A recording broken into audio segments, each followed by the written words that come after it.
ஓம் சாந்தி. 24/7/2024. இனிமையான குழந்தைகளே, தந்தையிடத்தில் மொத்த வியாபாரம் செய்ய கற்றுக்கொள்ளுங்கள். மொத்த வியாபாரம் என்பது மன்மனாபவ ஆகும். அல்லாவை நினைவு செய்ய வேண்டும் மற்றும் செய்விக்க வேண்டும். மற்ற அனைத்தும் சில்லறை வியாபாரம் ஆகும். கேள்வி: தந்தை தனது வீட்டிற்கு எந்த குழந்தைகளை வரவேற்பார்? பதில்: எந்த குழந்தைகள் மிக நல்ல முறையில் தந்தையின் வழிப்படி நடக்கின்றார்களோ, வேறு யாரையும் நினைவு செய்யாமல் இருக்கின்றார்களோ, தேகத்தின் அனைத்து சம்பந்தங்களிலிருந்து புத்தியை நீக்கி ஒரு தந்தையை நினைவு செய்கிறார்களோ, அப்படிப்பட்ட குழந்தைகளை தந்தை தனது வீட்டிற்கு வரவேற்பார். இப்பொழுது தந்தை தனது குழந்தைகளை மலர்களாக ஆக்குகிறார். பிறகு மலரான குழந்தைகளை தந்தை தனது வீட்டிற்கு வரவேற்கிறார். ஓம் சாந்தி.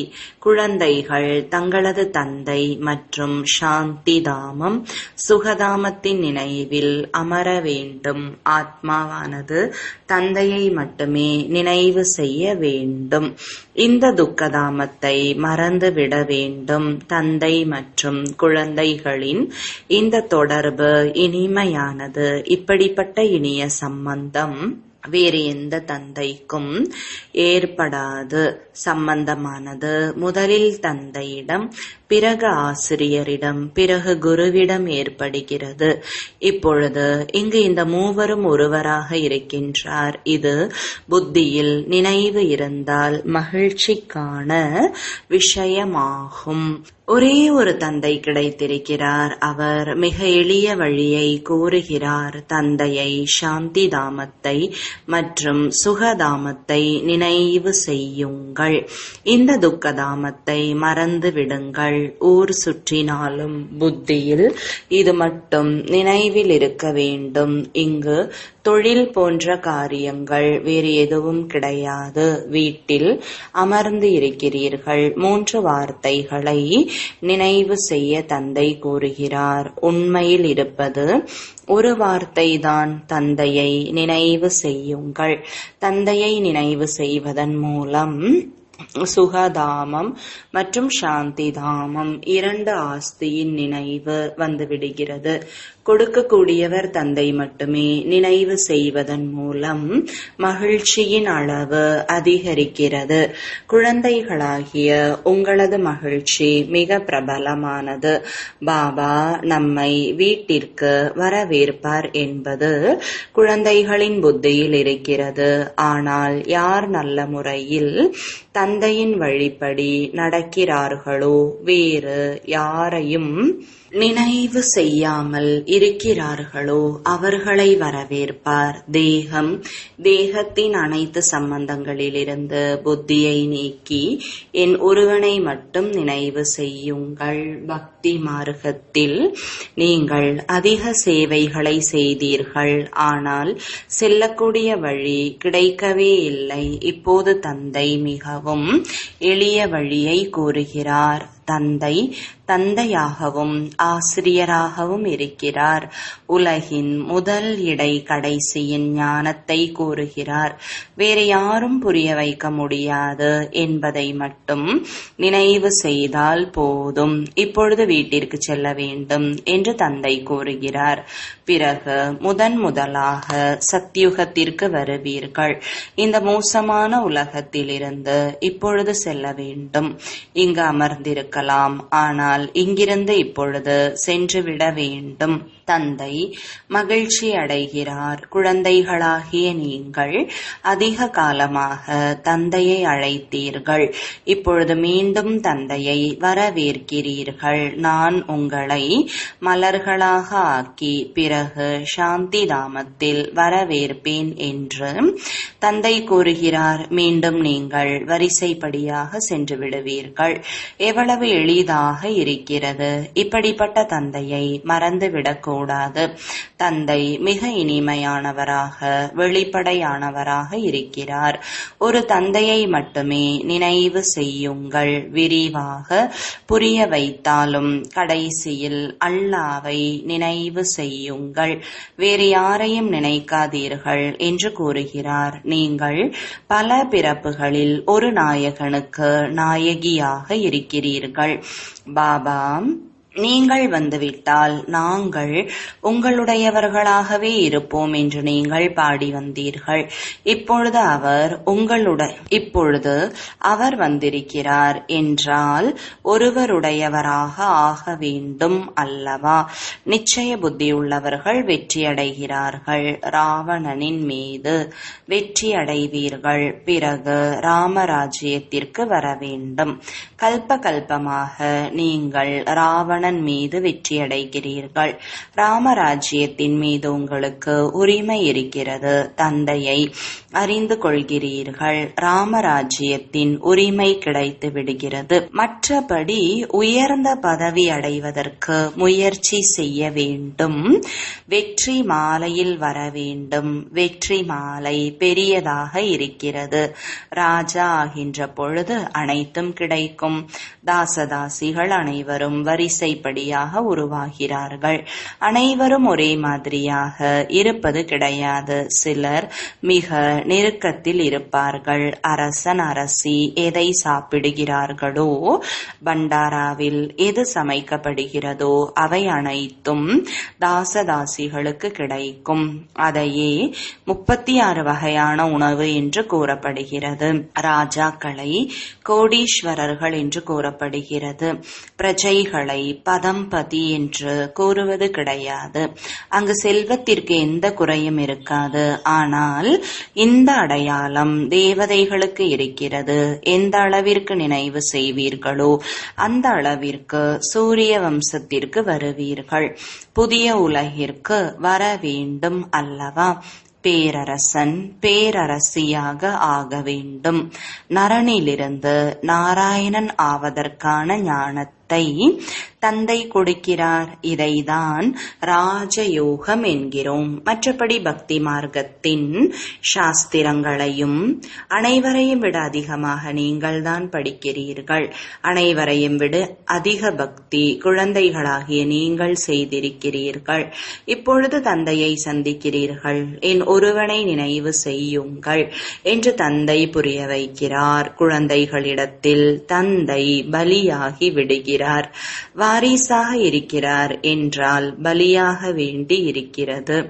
பாபா, நீங்கள் வந்தால் நாங்கள் பலியாகி விடுவோம் என்று கூறியிருந்தீர்கள். உடல், மனம், பொருள் உட்பட பலியாகி விடுவோம். நீங்கள் ஒரே ஒரு முறை பலியாகிறீர்கள். பாபா 21 முறை பலியாவார். குழந்தைகளுக்கு தந்தை நினைவை கொடுக்கிறார். புரிந்து கொள்ளவும் முடியும்.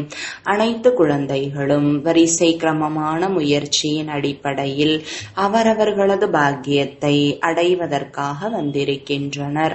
தந்தை கூறுகிறார், இனிய குழந்தைகளே, உலக ராஜ்யம் என்பது எனது பரிசாகும். இப்பொழுது நீங்கள் எவ்வளவு முயற்சி செய்ய வேண்டுமோ செய்து கொள்ளுங்கள். எந்த அளவிற்கு முயற்சி செய்கிறீர்களோ அந்த அளவிற்கு உயர்ந்த பதவியை அடைவீர்கள். முதல் நம்பரில் இருந்தவரே கடைசி நம்பரில் இருக்கிறார். மீண்டும் முதல் நம்பருக்கு கண்டிப்பாக செல்வார். அனைத்திற்கும் ஆதாரம் முயற்சியில்தான் இருக்கிறது. குழந்தைகளை வீட்டிற்கு அழைத்து செல்வதற்காக தந்தை வந்திருக்கிறார். இப்பொழுது தன்னை ஆத்மா என்று உணர்ந்து தந்தையை நினைவு செய்தால் பாவங்கள் நீங்கிக் கொண்டே செல்லும். அது காம நெருப்பு, இது யோக நெருப்பு. காம நெருப்பில் நீங்கள் எரிந்து கருப்பாகி விட்டீர்கள். முற்றிலும் சாம்பலாகி விட்டீர்கள். இப்பொழுது நான் வந்து உங்களை விழிப்படைய செய்கிறேன். தமோ பிரதானத்திலிருந்து சதோ பிரதானம் ஆவதற்கான யுக்தியை கூறுகிறேன். மிகவும் எளிது. நான் ஆத்மா, இவ்வளவு காலம் தேக அபிமானத்தில் இருந்த காரணத்தினால் நீங்கள் தலைகீழாக தொங்கிக் கொண்டிருந்தீர்கள். இப்பொழுது ஆத்ம உணர்வுடையவராக ஆகி தந்தையை நினைவு செய்யுங்கள். வீட்டிற்கு செல்ல வேண்டும். தந்தை அழைத்து செல்வதற்காக வந்துள்ளார். நீங்கள் அழைப்பு கொடுத்தீர்கள். தந்தை வந்திருக்கிறார். அனைத்து ஆத்மாக்களையும் தூய்மை இல்லாததிலிருந்து தூய்மையாக்கி வழிகாட்டியாக இருந்து அழைத்து செல்வார். ஆத்மாக்கள்தான் யாத்திரை செல்ல வேண்டும். நீங்கள் பாண்டவ சம்பிரதாயத்தை சார்ந்தவர்களாக இருக்கின்றீர்கள். பாண்டவர்களுக்கு ராஜ்யம் கிடையாது. கௌரவர்களின் ராஜ்யம் இருந்தது. இங்கு இப்பொழுது ராஜ்யம் அழிந்து விட்டது. பாரதத்தின் நிலை மிகவும் மோசமானதாக ஆகிவிட்டது. நீங்கள் பூஜைக்குரிய உலகிற்கு எஜமானர்களாக இருந்தீர்கள். இப்பொழுது பூஜாரிகளாக ஆகியிருக்கிறீர்கள். ஆக உலகிற்கு எஜமானர்களாக யாரும் கிடையாது. உலகிற்கு எஜமானர்களாக தேவி தேவதைகள் மட்டுமே ஆகின்றனர். உலகில் அமைதி ஏற்பட வேண்டும் என்று மனிதர்கள் கூறுகின்றனர். உலக அமைதி என்று நீங்கள் எதை குறிப்பிடுகிறீர்கள் என்று கேளுங்கள். உலகில் அமைதி எப்பொழுது நிலவியது? உலக சரித்திரம், பூகோளம் திரும்பவும் நடைபெற்று கொண்டிருக்கிறது. சக்கரம் சுழன்று கொண்டே இருக்கும். உலகில் அமைதி எப்பொழுது நிலவியது? நீங்கள் எந்த அமைதியை விரும்புகிறீர்கள்? யாரும் கூற இயலாது. உலகம் சொர்க்கமாக இருந்த பொழுது அமைதியாக இருந்தது என்று தந்தை புரிய வைக்கிறார். கிறிஸ்துவிற்கு முன்பு 3000 ஆண்டுகளுக்கு முன்பு சொர்க்கம் இருந்ததாக கிறிஸ்தவர்கள் கூறுகிறார்கள். அவர்களது புத்தி தங்கமாக மாறுவது கிடையாது. பிறகு கல் புத்தியாக ஆவதும் கிடையாது. பாரதவாசிகள்தான் தங்க புத்தி மற்றும் கல் புத்தி உடையவர்களாக ஆகின்றனர். புதிய உலகம் சொர்க்கம் என்று கூறப்படுகிறது. பழையதை சொர்க்கம் என்று கூறுவது கிடையாது. குழந்தைகளுக்கு தந்தை நரகம் மற்றும் சொர்க்கத்தின் ரகசியங்களை புரிய வைத்திருக்கிறார். இது சில்லறை வியாபாரமாகும். மொத்தத்தில் ஒரே ஒரு வார்த்தையை கூறுகிறார். என் ஒருவனை மட்டும் நினைவு செய்யுங்கள். தந்தையிடமிருந்துதான் எல்லையற்ற ஆஸ்தி கிடைக்கிறது. இது பழைய விஷயமாகும். 5000 ஆண்டிற்கு முன்பு பாரதம் சொர்க்கமாக இருந்தது. குழந்தைகளுக்கு தந்தை உண்மையிலும் உண்மையான கதையை கூறுகிறார். சத்திய நாராயணனின் கதை, 3வது கண்ணின் கதை, அமர கதை மிகவும் பிரபலமானவைகள். உங்களுக்கும் ஞானம் என்ற 3வது கண் கிடைக்கிறது. அதனையே 3வது கண்ணின் கதை என்று கூறப்படுகிறது. அவர்கள் பக்தியின் புத்தகங்களாக உருவாக்கிவிட்டனர். இப்பொழுது குழந்தைகளாகிய உங்களுக்கு அனைத்து விஷயங்களும் நல்ல முறையில் புரிய வைக்கப்படுகிறது. சில்லறை மற்றும் மொத்த வியாபாரம் இருக்கும் அல்லவா? கடலை மையாக ஆக்கினாலும் எழுத முடியாத அளவிற்கு ஞானம் கூறுகிறார். இது சில்லறை வியாபாரமாகும். மொத்தத்தில் மன்மனாபவ என்று மட்டும் கூறுகிறார். வார்த்தை ஒன்றுதான். அதன் பொருளை நீங்கள் புரிந்திருக்கிறீர்கள். வேறு யாரும் கூற இயலாது. தந்தை சமஸ்கிருத மொழியில் ஞானத்தை கொடுக்கவில்லை. அவர் ராஜாவை போன்று இருப்பதால் தனது மொழியில் நடத்துகிறார். தனது மொழி ஒரே ஒரு ஹிந்தியாக தான் இருக்கும். பிறகு ஏன் சமஸ்கிருதத்தை கற்றுக்கொள்ள வேண்டும்? எவ்வளவு பணத்தை செலவு செய்கின்றனர்? என்னை நினைவு செய்தால் சாந்தி தாமம், சுகதாமத்திற்கான ஆஸ்தி கிடைக்கும் என்று தந்தை கூறுவதாக உங்களிடத்தில் யார் வந்தாலும் கூறுங்கள். இதனை புரிந்து கொள்ள விரும்புகிறீர்கள் என்றால் அமருங்கள். மற்றபடி நம்மிடத்தில் வேறு எந்த விஷயங்களும் கிடையாது. தந்தையாகிய அல்லாதான் புரிய வைக்கிறார். அல்லாவிடமிருந்துதான் ஆஸ்தி கிடைக்கிறது. தந்தையை நினைவு செய்தால் பாவம் அழிந்துவிடும். பிறகு தூய்மையாகி சாந்தி தாமத்திற்கு சென்று விடுவீர்கள். சாந்தி தேவனே என்று கூறுகின்றனர். தந்தைதான் அமைதி கடலாக இருக்கிறார் என்றால் அவரையே நினைவு செய்கின்றனர். சொர்க்கத்தை உருவாக்கக்கூடிய தந்தை இங்குதான் இருக்கிறார். சூக்ஷ்ம வதனத்தில் எதுவும் கிடையாது. இது காட்சிக்கான விஷயமாகும். இவ்வாறு ஃபரிஷ்தாவாக வேண்டும். ஆக வேண்டியது இங்குதான். ஃபரிஷ்தாவாக ஆகி பிறகு வீட்டிற்கு சென்று விடுவோம். ராஜ்யத்திற்கான ஆஸ்தி தந்தையிடமிருந்து கிடைக்கிறது. அமைதி மற்றும் சுகம் 2 ஆஸ்திகளும் கிடைக்கின்றன. தந்தையை தவிர வேறு யாரையும் கடலென்று கூற முடியாது. ஞானக்கடலான தந்தை ஒருவரே அனைவருக்கும் சத்கதி கொடுக்க முடியும். நான் உங்களது தந்தை, ஆசிரியர், குருவாக இருந்து உங்களுக்கு சத்கதியை கொடுக்கின்றேன். பிறகு உங்களை துர்கதியாக ஆக்குவது யார் என்று தந்தை கேட்கிறார். ராவணன் துர்கதி மற்றும் சத்கதிக்கான விளையாட்டு இது. யாராவது குழப்பமடைகிறார்கள் என்றால் கேட்கலாம். பக்தி மார்க்கத்தில் அநேக கேள்விகள் எழுகின்றன. ஞான மார்க்கத்தில் கேள்விக்கான விஷயம் கிடையாது. சாஸ்திரங்களில் சிவபாபா முதல் தேவதைகள் வரைக்கும் எவ்வளவு நிந்தனை செய்துவிட்டார்கள். யாரையும் விட்டு வைக்கவில்லை. இவ்வாறும் நாடகம் உருவாக்கப்பட்டு இருக்கிறது. மீண்டும் செய்வார்கள். இந்த தேவி தேவதா தர்மம் அதிக சுகத்தை கொடுக்கக்கூடியது என்று தந்தை கூறுகிறார். பிறகு இந்த துக்கம் இருக்காது. தந்தை உங்களை எவ்வளவு புத்திசாலிகளாக ஆக்குகிறார். இந்த லக்ஷ்மி நாராயணன் புத்திசாலிகளாக இருக்கின்றனர். அதனால்தான் உலகின் எஜமானர்களாக உள்ளனர். புத்தியற்றவர்கள் உலகின் எஜமானர்களாக ஆக இயலாது. முதலில் நீங்கள் முட்களாக இருந்தீர்கள். இப்பொழுது மலர்களாக ஆகிக் கொண்டிருக்கிறீர்கள். அதனால்தான் பாபாவும் ரோஜா மலரை கொண்டு வருகிறார். இவ்வாறு மலர்களாக வேண்டும். தான் வந்து மலர்கள் நிறைந்த தோட்டத்தை உருவாக்குகிறார். பிறகு ராவணன் முள்காட்டை ஆக்குவதற்காக வருகிறார். எவ்வளவு தெளிவாக இருக்கிறது. இவை அனைத்தையும் சிந்தித்து பார்க்க வேண்டும். ஒருவரை நினைவு செய்வதன் மூலம் அனைத்தும் வந்து விடுகிறது. தந்தையிடமிருந்து சொத்து கிடைக்கிறது. இது மிக உயர்ந்த செல்வம். அமைதிக்கான ஆஸ்தி கிடைக்கிறது. ஏனென்றால் அவர் அமைதி கடலாக உள்ளார். லௌகீக தந்தைக்கு இப்படி யாரும் புகழ் பாட மாட்டார்கள். ஸ்ரீ கிருஷ்ணர் அனைவருக்கும் பிடித்தமானவராக இருக்கிறார். அவரது பிறப்புதான் முதலில் ஏற்படுகிறது. அதனால் தான் அனைவரும் அவர் மீது அதிக அன்பு செலுத்துகின்றனர். வீட்டின் முழு விஷயங்களையும் தந்தை குழந்தைகளுக்கு கொடுக்கிறார். தந்தையும் பக்கா வியாபாரியாக இருக்கிறார்.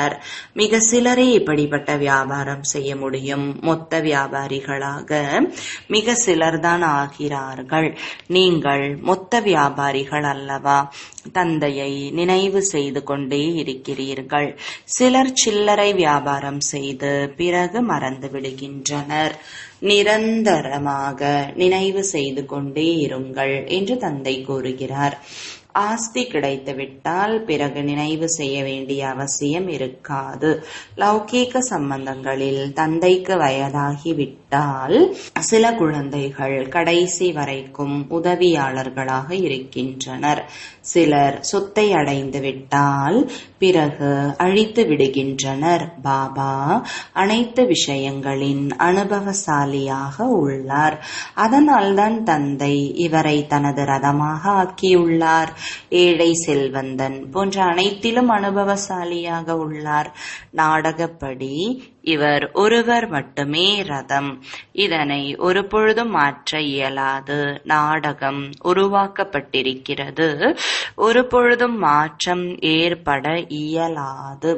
அனைத்து விஷயங்களையும் மொத்தம் மற்றும் சில்லறையாக புரிய வைத்து கடைசியில் மன்மனாபவ மத்யாஜி பவ என்று கூறிவிடுங்கள். மன்மனாபவ என்பதில் அனைத்தும் வந்து விடுகிறது. இது மிக பெரிய பொக்கிஷம். இதன் மூலம் புத்தியின் பையை நிறைக்கிறீர்கள். அழிவற்ற ஞானரத்தினம் ஒவ்வொன்றும் ₹1,00,000 மதிப்பு வாய்ந்தது. நீங்கள் பல கோடி மடங்கு பாக்கியசாலிகளாக ஆகிறீர்கள். மகிழ்ச்சி மற்றும் மகிழ்ச்சியற்ற நிலை இரண்டிலிருந்தும் தந்தை விடுபட்டுள்ளார். சாட்சியாக நாடகத்தை பார்த்து கொண்டிருக்கிறார். நீங்கள் நடிப்பை நடித்துக் கொண்டிருக்கிறீர்கள். நான் நடிப்பை நடித்தாலும் சாட்சியாக இருக்கிறேன். பிறப்பு இறப்பில் வருவது கிடையாது. வேறு யாரும் இதிலிருந்து விடுபட முடியாது. மோட்சம் அடைய முடியாது. இது ஏற்கனவே உருவாக்கப்பட்ட அழிவற்ற நாடகம். இது அதிசயமானது. சிறிய ஆத்மாவில் முழு நடிப்பும் நிறைந்திருக்கிறது. இந்த அழிவற்ற நாடகம் ஒரு பொழுதும் அழிவது கிடையாது. நல்லது. இனிமையிலும் இனிமையான காணாமல் கண்டெடுக்கப்பட்ட செல்லமான குழந்தைகளுக்கு தாயும் தந்தையுமான பாப்தாதாவின் உயிருடன் கலந்த இதயத்தில் அன்பான சேவாதாரி குழந்தைகளுக்கு வரிசை கிரமமாக முயற்சியின் அடிப்படையில் அன்பு நினைவுகள் மற்றும் காலை வணக்கங்கள். ஆன்மீக குழந்தைகளுக்கு ஆன்மீக தந்தையின் வணக்கங்கள். ஆன்மீக தந்தைக்கு ஆன்மீக குழந்தைகளின் அன்பு நினைவுகளும் வணக்கங்களும். தாரணைக்கான முக்கிய சாரம். முதலாவது, குழந்தைகளிடத்தில் தந்தை பலியாகி விடுவதை போன்று உடல் மனம் பொருள் மூலமாக ஒரு தந்தையிடத்தில் முழுமையாக பலியாகி 21 பிறவிகளுக்கான ஆஸ்தியை அடைய வேண்டும். இரண்டாவது, தந்தை கொடுக்கின்ற அழிவற்ற விலை மதிக்க முடியாத பொக்கிஷங்களால் தனது புத்தி என்ற பையை எப்பொழுதும் நிறைத்து வைத்திருக்க வேண்டும். நான் பல மடங்கு பாக்கியசாலியாக இருக்கிறேன் என்ற மகிழ்ச்சி மற்றும் போதையில் இருக்க வேண்டும். வரதானம். பிராமண வாழ்க்கையின் சொத்து மற்றும் ஆளுமை தன்மையை அனுபவம் செய்து மற்றும் பிறருக்கும் செய்ய வைக்கும் விசேஷ ஆத்மா ஆவீர்களாக. விளக்கம். பிராமணனாவதே மிக பெரிய பாக்கியம் என்பதை பாப்தாதா அனைத்து பிராமண குழந்தைகளுக்கும் நினைவூட்டுகிறார். ஆனால் பிராமண வாழ்க்கையின் ஆஸ்தி திருப்தியாகும். மேலும் பிராமண வாழ்க்கையின் ஆளுமை தன்மை மகிழ்ச்சி. இந்த அனுபவத்திலிருந்து ஒரு பொழுதும் வஞ்சிக்கப்பட்டு இருக்கக்கூடாது. அதிகாரியாக இருங்கள். எப்பொழுதும் வள்ளல், வரங்களை வழங்குபவர், திறந்த மனதுடன் பிராப்தியின் பொக்கிஷங்களை தருகிறார். எனவே அதை அனுபவத்தில் கொண்டு வாருங்கள். மற்றவர்களையும் அனுபவியாக்குங்கள். அப்பொழுதுதான் விசேஷ ஆத்மா என சொல்லப்படுவீர்கள். ஸ்லோகன். கடைசி நேரத்தை யோசிப்பதற்கு பதிலாக கடைசி நிலையை யோசனை செய்யுங்கள். ஓம் சாந்தி.